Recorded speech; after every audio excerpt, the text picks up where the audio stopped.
The Joe Rogan Experience. So, after the case is closed, what is life like for you? Like, how do you? I mean, you had to be worried about your life. Yeah, well, what happened is once they found out the commission put a $500,000 contract on me,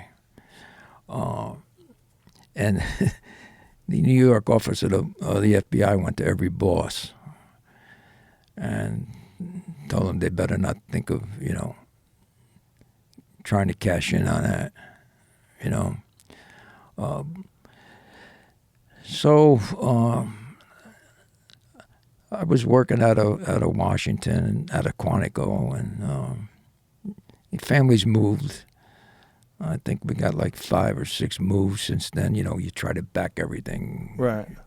The Bureau was good about that. But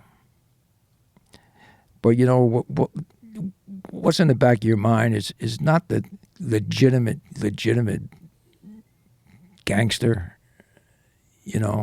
It's some cowboy that thinks, hey, God, Yeah. there's Get on their good side. There's Donnie Brasco. If I take him out, we're in. Right.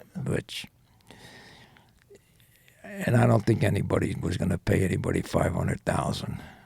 Probably not. You think the mob is? They don't use their own money for squat. So. Yeah. But that's the only thing that you worry about is some cowboy.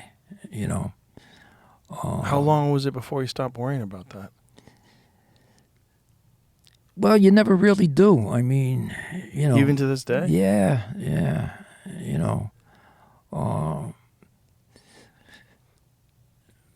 Because there's always somebody that thinks they're going to be famous about doing something. Right. I mean, you know that. Right. Right. So, but it was more prevalent back in the day. As is, most of my guys now are. I don't know any of them that are alive, actually. Did you keep in touch with any of those guys? No. My whole thing in undercover, Joe, was I never arrested anybody that I worked against. My whole thing was I did the undercover. You make the arrest, I'll see him in court. I'll see him in court. Yeah. It was funny.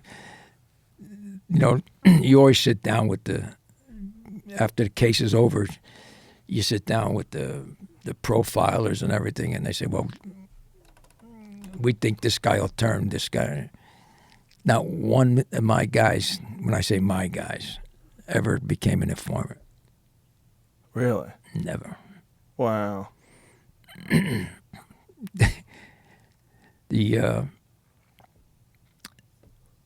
One of the prosecutors in Milwaukee, he said, I think we should go talk to Ruggiero. I said, are you fucking crazy? I said, you walk in there and mention my name, he'll go crazy. And he said, exactly what happened. Exactly what happened. Yeah. He did 15. He did 15, never cracked. The only reason they let him out was he had, they found out he had, I don't know if it was gum cancer or whatever, and then he had one lung taken out, and then he had cancer in the other lung, so he had like 3 or 4 months to live. So he was such a pain in the ass for the Department of Corrections that they let him out. He died at home. Yeah. Wow. But he didn't crack. Of course, Sonny had a shot. He said no, none of them. They tried to turn all of them, huh? Yeah. They all went to the can. They all did like 15, 20 years. Yeah. Wild. Wild is right. I mean, now, as soon as they put the last click on the handcuffs, they all want to talk. Right? Now. Yeah, now. Yeah. I I mean, they all got hits under their belt, but as soon as they put those cuffs on them, you know, some of the guys, they do their time, but eventually they turn. None of those guys became snitches. What do you think happened to the culture of the mob where these guys started snitching? They didn't want to do the time. I mean, some of them did time. Some of them did 7, 8 years, you know. But then I think when they kept getting beat over the head, you know, they figured what good is. And you know what? The culture of the mob has changed too. I found near the end, these guys to the old timers, this was like their life. You know, they were really committed to it. It was the younger guys. It's a me generation, just like normal citizens. They want it now. Right. They don't want to. I mean, I don't know. Like the old timers, they could cultivate politicians. They could cultivate law enforcement.